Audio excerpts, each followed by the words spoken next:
we realized it was quite serious because he had so many tubes and things going into him. The night nurse in intensive care told me it was all right to hold his hand, that the tubes wouldn't come out, and I should talk to him.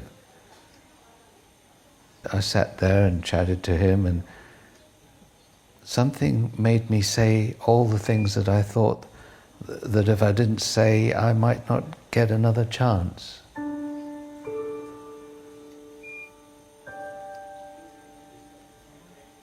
It seemed to me then, in the intensive care, on my own with him, I seemed to realize that Daniel really wasn't going to recover. It just dawned on me that he seemed to me to be slipping away. Although, why I got that impression, I don't know, because he looked quite warm and content under sedation. Then a little tear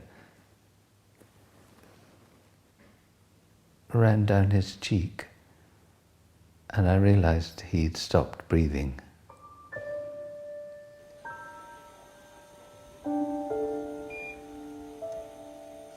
It was a machine keeping him alive after that.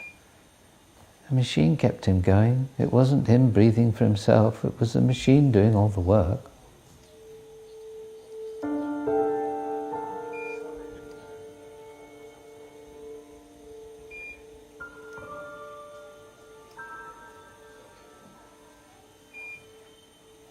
And it was at that stage they said to us, if by some misfortune that we find from brainstem tests that Daniel is not able to sustain life for himself, then there's a very difficult question that we would need to ask you. And we want you to have time to think about it.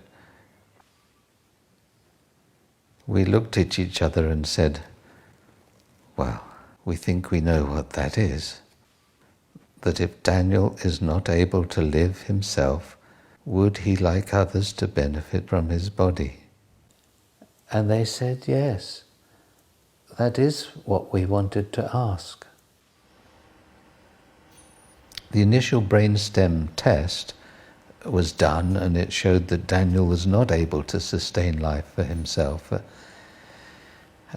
And I could come along to the second brainstem test.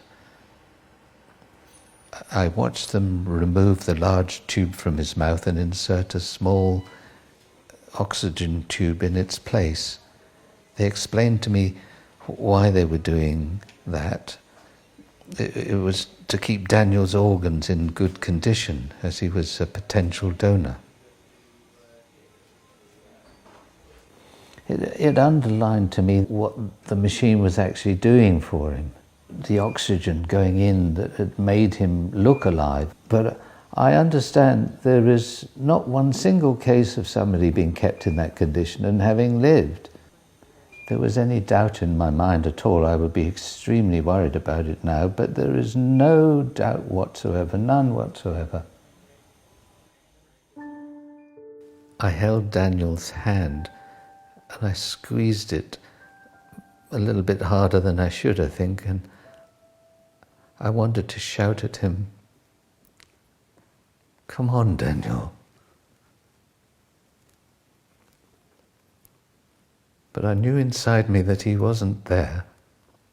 It was quite obvious that he wasn't there. And I looked up at the others standing around the bed, and they were all crying. I knew then that these weren't nurses and doctors. These were mums and dads, just ordinary people like we were.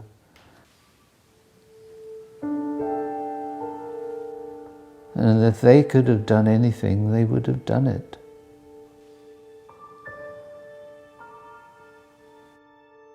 We didn't discuss it ourselves or go away, because we knew that Daniel would want his organs to be used for the benefit of others, because that was how he was.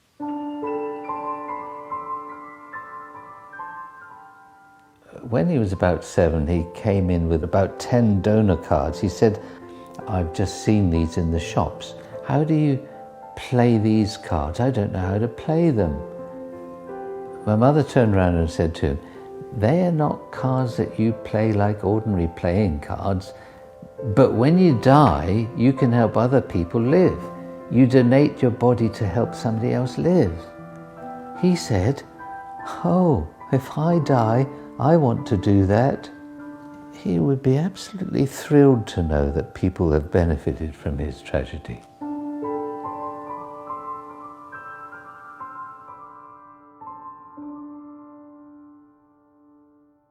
In the Chapel of Rest, he did not look disfigured. Even though his cornea had been removed, the lids were carefully closed up with tiny stitches.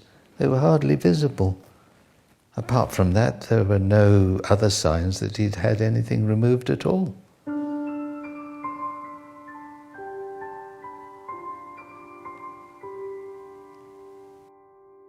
About a month later, we heard from the transplant coordinator. She told us that Daniel had successfully been a donor of both his kidneys and his liver and 2 cornea. They hadn't found a match for his heart or lungs. We received a letter from a family, a mother, thanking us for being generous enough at a difficult time for ourselves to donate Daniel's liver to her little 9-year-old girl. We do know that 2 local boys had his kidneys, and one of them rejected, nothing to do with his kidneys, it was the drugs that he was on. And the other boy was in the transplant games last year.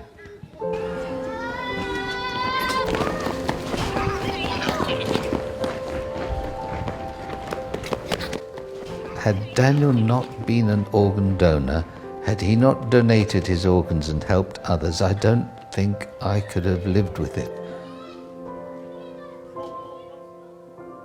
I think the sudden loss of Daniel and the end of everything would have been the end of me. I think I would have gone back to drink, I really would. It would have been the total end.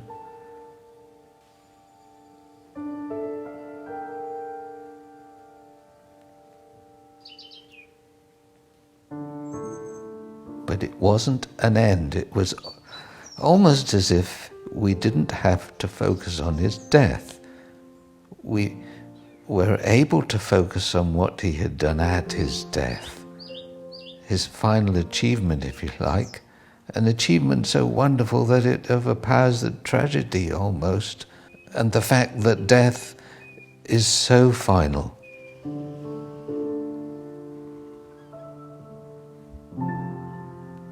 It's not a reward you get, it's just something that happens as a result of a loved one wishing to give their organs to somebody else.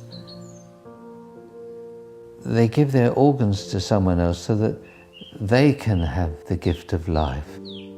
And what they give us is filled with the joy of knowing that good has come out of his death, as opposed to us having to know nothing has come out of his death, only pain and sorrow and sadness.